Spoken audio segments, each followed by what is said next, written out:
Guys, it's Abby. Welcome back to my channel. So today I am actually going to walk you guys through my pregnancy journey, trying to conceive and what my first trimester, this is going to be like a first trimester bump date. The day I'm filming this, I'm 14 weeks in 1 day. So I'm officially through the first trimester, and I'll show you guys a bump shot later. But it was a kind of a rough journey. So I will say this, I'm going to be talking about a lot of different things in this video. I'm going to be going back pretty far just to kind of give you guys some background if you guys didn't already know some of these things about me. And I could cry, I don't know. I mean, I'm chock full of pregnancy hormones, so you never know what's going to happen. But obviously trying to get pregnant is a very emotional process. So all right, let's get into this. This may also be a long video, so you may want to get something to drink and just kind of, you know, oh, my battery's about to die. Just, you know, get something to drink and just kind of sit back and listen. I'm not going to be like showing anything. I'm just going to be talking. So if you just want to, you know, take a chill pill and, you know, just relax and listen, then let's do it. Okay. So I have talked about my love of children a lot on my channel, I know. I love kids, I love to be around kids, I love spending time with kids, and I have never wanted anything more than to be a mom.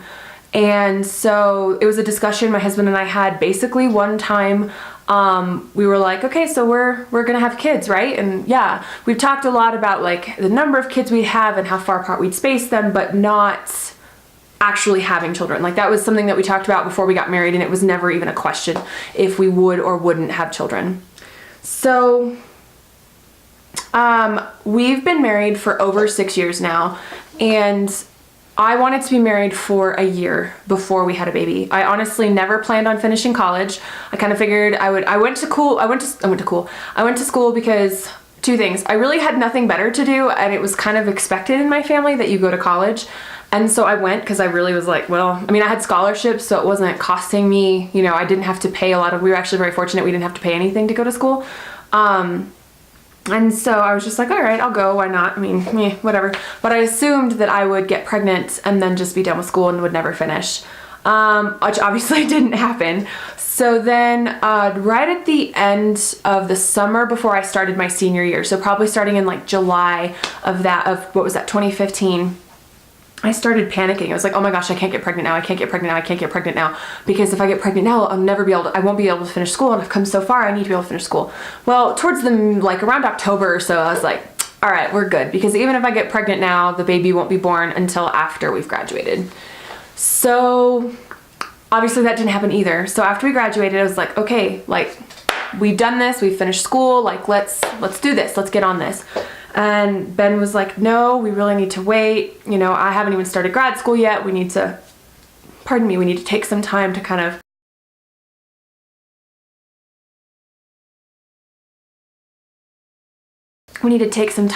of walk through, you know, kind of get a little bit further in life. And I was like, okay, I took that for a little while, and then afterwards after a while I just got frustrated. I was like, no, I want like a timetable. I want, you know, are we talking like a month from now? Are we talking a year from now? Are we talking next week? Are we talking 2 years from now? Like I need a timetable. And his answer was always, I don't know. And it would inevitably end with me in tears every time. And so I don't know, I want to say it was probably like August of 2017. I told him, I said, you know what? Okay, I'm going to leave this decision up. When you are ready to do this, you tell me. And I won't ask. I won't ask you again. When you are ready to do this, you tell me, and I'll be ready to do this. So at that point I just started praying. I was like, okay, Lord, like, you know, I feel like I'm doing what I should be doing as a wife and like giving him this authority because that's, you know, the right thing to do. And I pray that you will just bless that because, you know, I've wanted to be a mom my whole life, and like I feel like we're at a point where we can do this.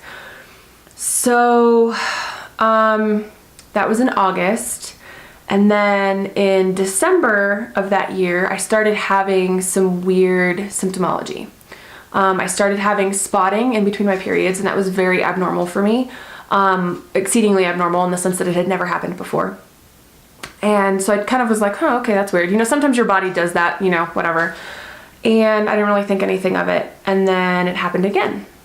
And then it happened again. And so I was like, okay, so there's something going on, and I need to know what that something is, because this is not my normal, right?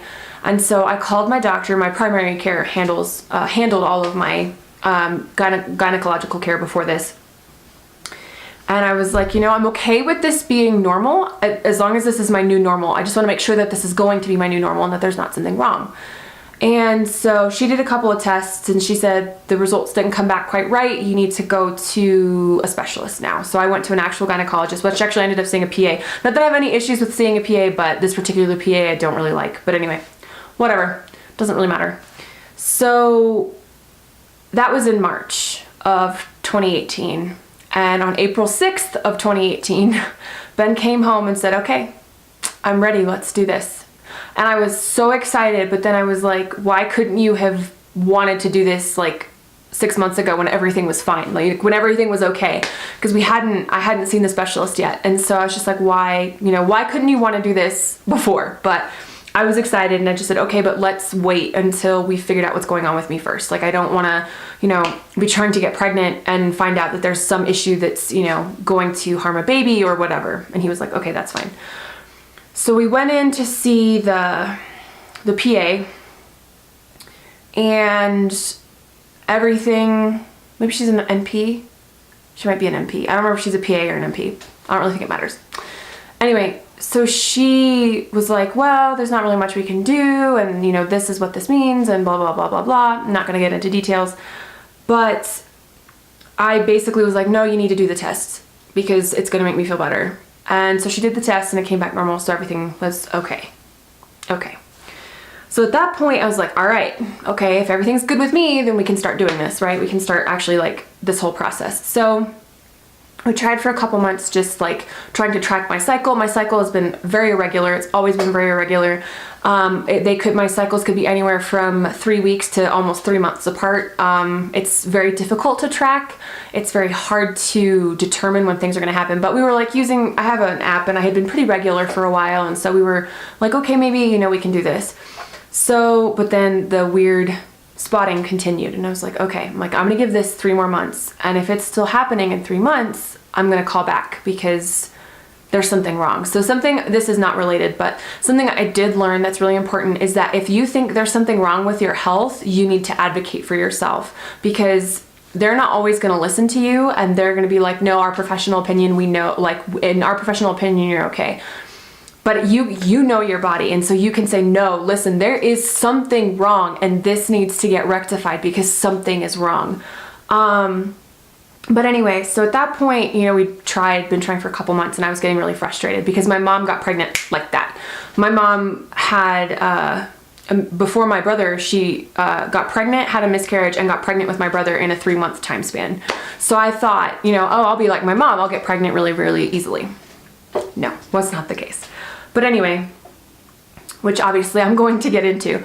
So at that point I was like, all right, so I ordered ovulation strips and started doing that whole thing, and I never had a positive ovulation test.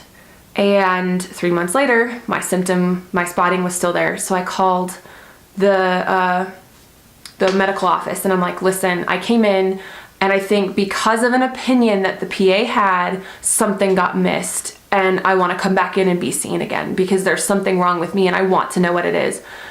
And they're like, okay, do you want to see an actual doctor?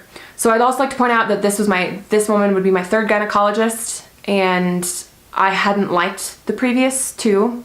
I had a very hard time finding a gynecologist I love her, and she's my OB obviously, but I love her, but it took a little while to find a doctor that I actually liked. But anyway, so I was like, yes, I would love to be seen by an MD.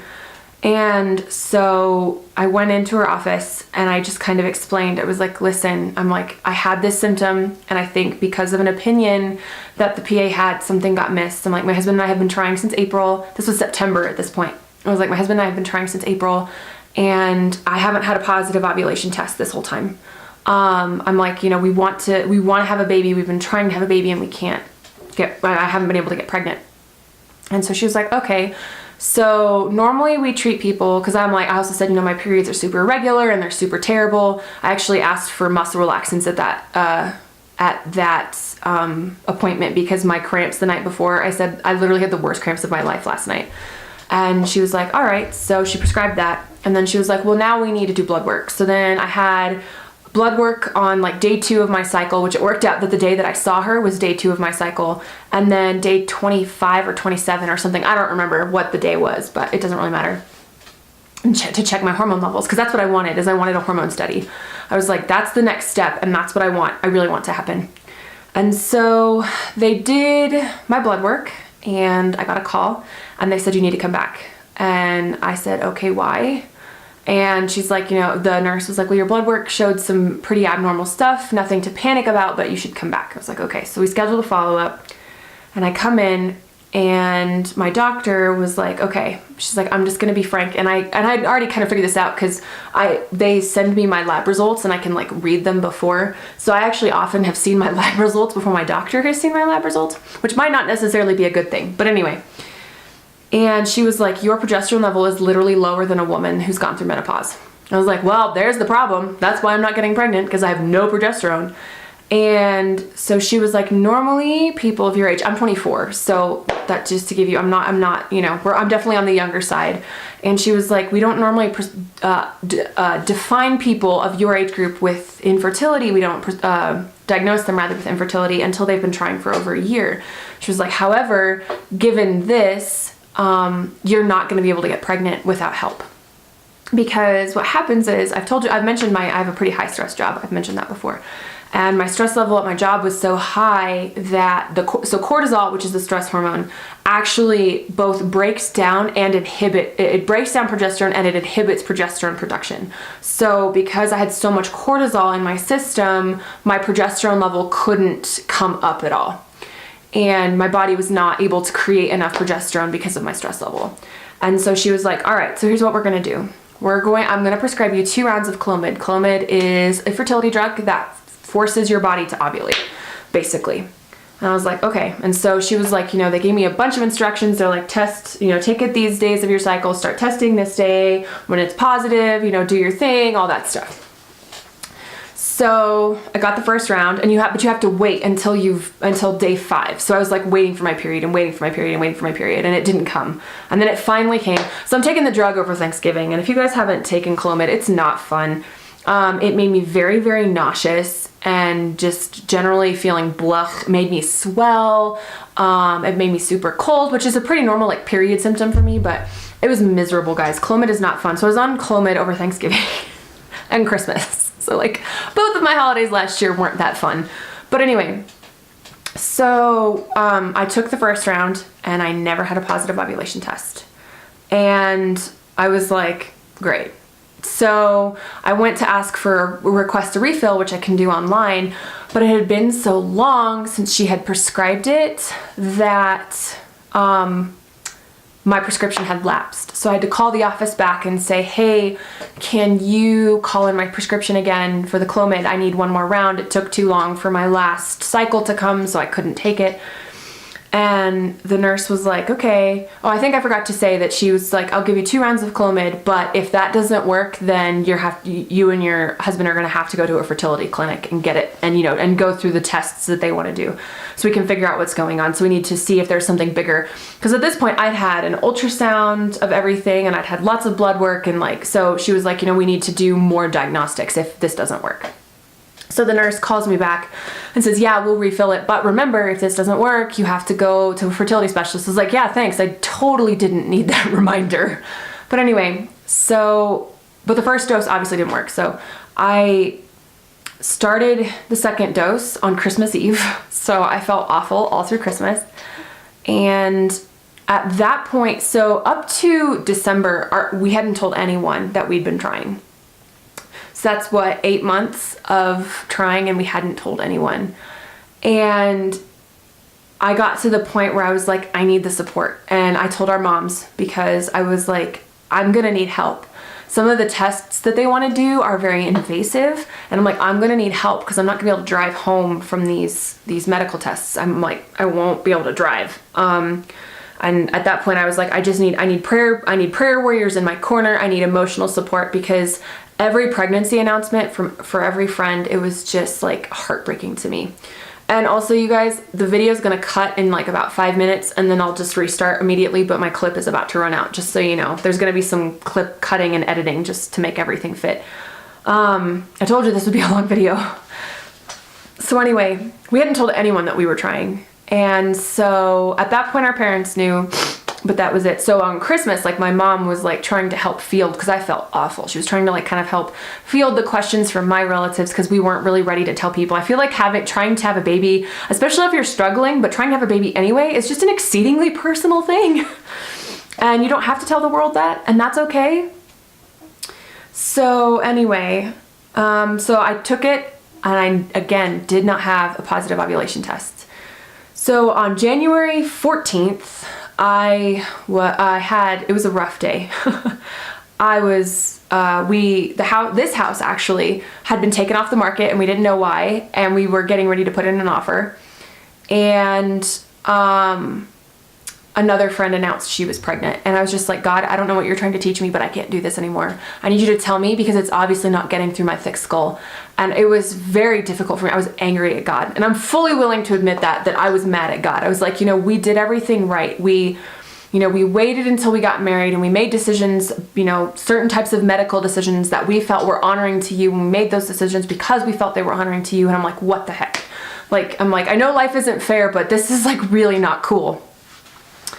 And so that was the 14th of January.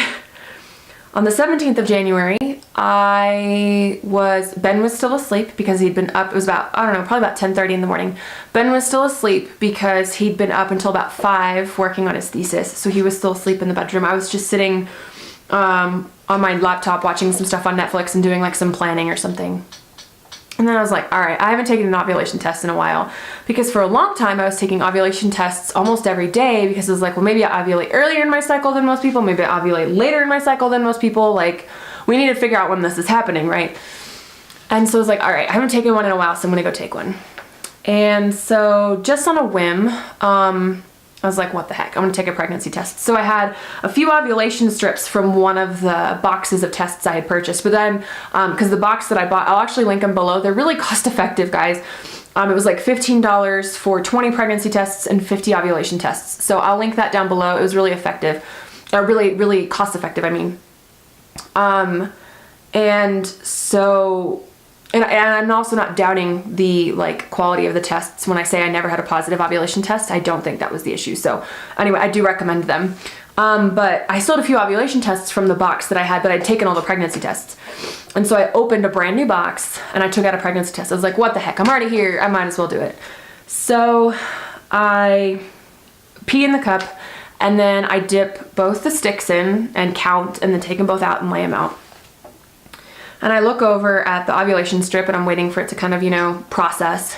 And then I look over at the pregnancy test, and there's 2 lines. And it was really faint, but there were 2 lines. And, okay. And after the initial shock, I just started to cry. I just I couldn't believe it. And Ben heard me crying from the bathroom. I woke him up because I was crying. And he was like, oh, and he said his first thought was, oh no, what's wrong? Like, what happened? And I opened the bedroom door from the bathroom, and I'm like, there's 2 lines. And he just looked at me and went, what? I'm like, there's 2 lines on here. There's 2 lines. And so he made me show him, and then he didn't believe the test. So let me cut this clip, and then I'll start the new one. Anyway, so I showed him the test, and I was like, there's 2 lines. And we just kind of stood there and looked at each other for a minute, and he was like, no way.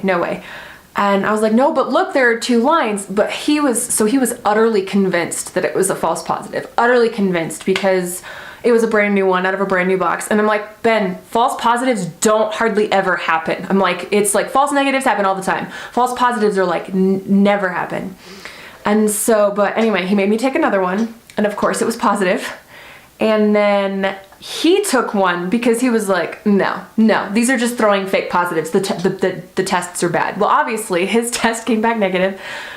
So then he made me go to Walmart and buy a different brand of pregnancy test and try those. And well, of course, that one was positive too. And so we just kind of like, I was a blubbering mess the whole day. And so we just kind of like laid there in bed for a while, just like utterly dumbfounded. I was like, well, when did it happen? Because I never had a positive test. At least I didn't think I did. And so I called the doctor and I was like, okay, like it worked. I'm pregnant. I need to come in. And, they were like, oh, well, we don't do confirmation of pregnancy. And I was like, yeah, you do if you've been on fertility meds, but I didn't end up fighting. How I ended up getting them to confirm I was pregnant was I sent an email to I told you guys I could like see my lab results online. I sent a message to my team and I was like, hey, so given that my progesterone levels were an issue and I know people can miscarry because of low progesterone, I'd like to come in and have my progesterone levels checked so we can do something about it in case. That was how I wanted them to check and make sure I had HCG in my blood. That was the excuse I used. But the progesterone I was concerned about. And they're like, yeah, no problem, just come on in. And at this point, I'm like, between my heart trying to get pregnant and trying to get pregnant, I had so many holes poked in me. I was like, whatever, what's one more prick, right? So anyway, I lost my train of thought. Oh, so then we actually told our parents the next day, right before we came to put an offer on the house. We're doing everything at once, guys. And we were just over the moon excited, and we obviously still are. So that is kind of our story. I wanted to share that just that way. And I know that our story is a lot easier than a lot of other people's.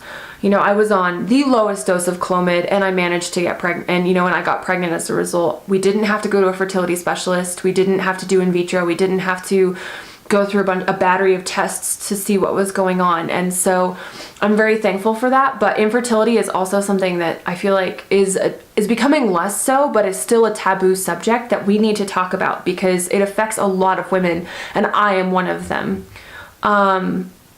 But anyway, so that's our story. So now I'm going to kind of share my first trimester bump date with you guys. So I'm going to show you guys, I'll see if I can get in a position where I can show you guys my bump. Hang on. I have to like get on my chair. Ooh, just kicked my tripod. Sorry guys. Okay. We're going to do this like, ooh, I'm standing on a chair. So I am very substantial considering I'm only 14 weeks, but that is genetic because my mom was like gigantic with both of us, my brother and I. So, I'm sorry, I'm putting my slippers back on. It's really cold down here. I'm downstairs. So I'm not surprised that I'm huge, and that's okay. I don't mind looking pregnant. It's all good. I'm just glad that now I look pregnant instead of just looking like I ate too much. But anyway, all right. So, and actually another reason I took a pregnancy test, and I didn't mention this, I had been feeling kind of nauseous. I was just like, ugh, like I feel just, ugh. So it's like, well, maybe I'm pregnant. Wishful thinking, but maybe I'm pregnant because it was like the first dose of Clomid didn't work. Why is the second one gonna work? I had no faith it was gonna work. But anyway, so I am exceedingly fortunate. Please don't hate me for this. I had some nausea, but I never threw up for my whole first trimester, which made it a lot easier to keep it under wraps for a little while. We actually told, like we made our like we made it Facebook official when I was at 8 weeks, which I know is really early, but I was already like having a hard time getting dressed in the morning. So we were like, if I'm gonna be able to wear clothes that actually are somewhat comfortable, we just need to tell people that this is happening. So yeah, I never threw up. And I am very thankful for that. The fatigue was terrible. I mean, and just, oh, I'm sorry guys. I get out of breath a lot easier than I used to because I'm also out of shape because I was so tired. I didn't work out for 3 months. But it's, the fatigue, like it didn't matter if I got 6 hours of sleep or 16 hours of sleep. I was still just exhausted. I'd get home from work around 4:30 and I would usually take a nap when I got home. And then after dinner, my husband and I would like watch something and I would almost always fall asleep in the living room floor, and he would wake me up and I'd move, and basically I'd shower, pack my lunch for the next day, and then go to bed. And that was like fairly standard operating procedure for basically the entirety of my first trimester. My energy is coming back and I'm really, really glad. Like I said, now I'm in the second trimester, so I'm feeling a lot better now. My hips are starting to hurt, but that's second trimester, not first trimester. So I also had some like really weird food aversions. So one of them was like raw meat or like the smell of it. So we went to a Brazilian grill place where they come and like they, you know, cut the meat off at the table, and they had some really rare like steak and stuff, and the smell, I was like, I'm like, keep that away from me, like, no. And for a little while I craved the thing that would be weird is that like I'd have a craving, and then the next week it would just be like, ugh, I can't even like stand the thought of that. No, I don't want to eat that. I tried to take salads for lunch because one of the things I have not, now granted my eating habits over the last, you know, week and a half or so would not be indicative of this, but I'm trying not to gain excess weight while I'm pregnant. And so I was still trying to like take salads and stuff for lunch. Well, I took one day that had spinach in it, like raw spinach, and I ate 2 bites, and I was like, nope, if I continue, I gagged both of them down. I was like, if I continue to do this, I am going to puke. There's no question. So like I did not eat salad for like almost my whole first trimester. I was like, nope, can't do it. But then 1 week, all I wanted was a big bowl of iceberg lettuce with ranch dressing, and that was like what I wanted. I'd been craving that at work all day one day. Another big craving was, and I still crave this, is soft pretzels, like, you know, like you get like at Sam's or whatever, and cheese, like that fake cheese sauce. Like that has been my craving of choice. I had some today because it's just been, as weird as that is, and I know that's really weird, but that's been what I've been craving. I also crave, my first like gotta have it craving was a Butterfinger. I was like, no, I need a Butterfinger. Like I need a Butterfinger. And I crave fast food a lot. I was craving a lot of fast food. I think it's because my body wanted the fat. And so I was craving fast food a lot. And, what other things did I crave? Like sweets, like jelly beans and things like that, because they'd help settle, the sugar would help settle the nausea. I found out Smarties work great. My boss actually, well, whatever. My boss maintained the candy bowl at work, and she was putting Smarties in there, and I made a comment that I was taking all the Smarties out because they helped settle my stomach. They helped my nausea. And so at that point, she quit putting them in the bowl and just put the bag on my desk and just gave me what was left of the bag. I was like, thank you. And even now, I've still, like the last few days, I've still gotten a couple of bouts of like, nausea. But overall, I've been feeling pretty good. My fingers, my hands already gotten bigger. So like I haven't been able to wear my wedding ring since, I don't know, probably about 5 weeks ago now. And so that was like, but other than that, like my first trimester really wasn't that bad. I had a lot of cramping, and it scared me a lot, but my mom actually said she had a lot of cramping with my brother and I both when she was like right around the time she was supposed to get her period, and that was when I was cramping.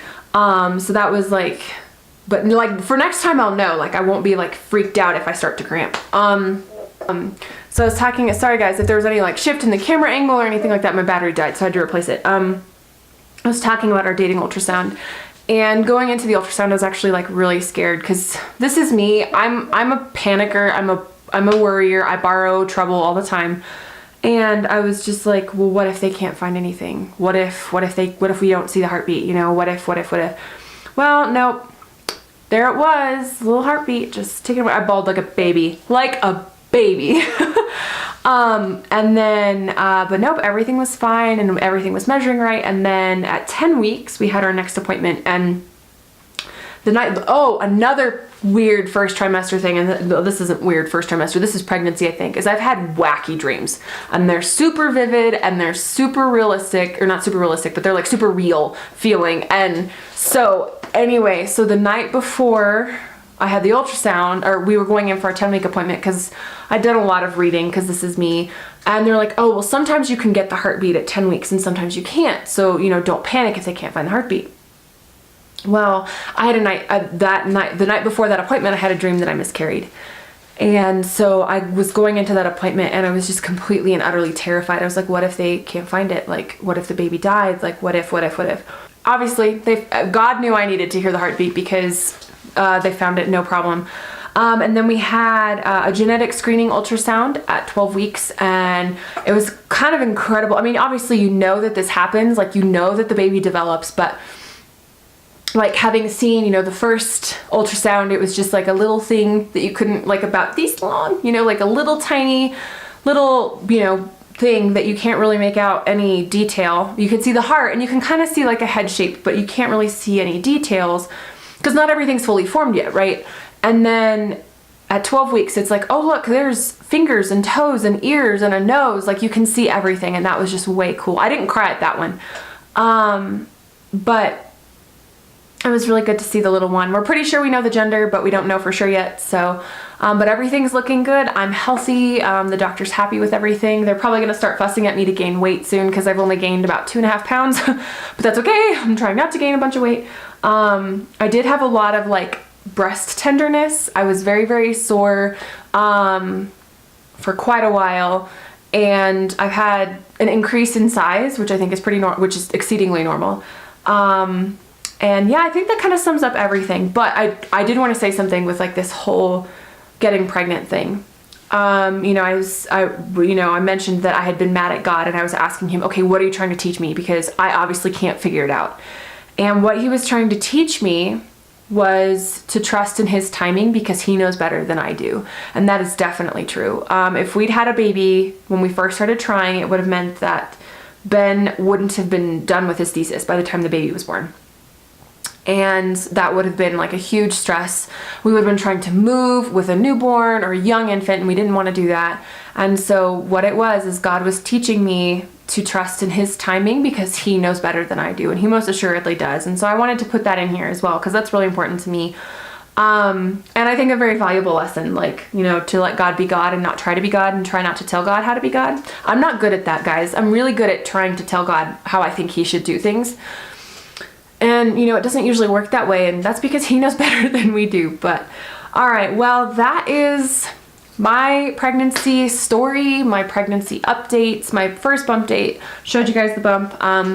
And, yeah, I'm going to continue to update you guys. I'll probably do, like, once a month, probably, until we get a little bit closer to time, and then I'll probably do, like, bi-weekly. We'll have to see. We're just going to kind of play this by ear. But I'm really excited to like share baby stuff with you guys and like show you guys, you know, products that I'm like thinking about and my hospital bag and all that stuff because I've watched tons of those videos and I'm just super excited to be in a point where I can share that. So I will link some of the infertility stuff that I use down below, like or not infertility stuff, but like I drank a tea, it didn't help me, but it might help you. The test strips I used. And then I'll actually also link a blog post that really spoke to me talking about, you know, worrying and borrowing trouble. And it's called Finding Grace in the First Trimester. And I can't remember the name of the woman who wrote it, but it's really, really well written. And it was very comforting to me to know that I wasn't the only person that felt this way. And she just explained it in such a beautiful way and was like, you know, this is when you need to go to God in prayer. Like, this is what you need to give to him. This is what you need to, you know, it was very beautifully said. So I will link all of that down below. I know this was a super long video. I warned you guys in advance, but I hope you guys enjoyed this video and I can't wait to continue sharing my journey with you, and I will see you in my next video.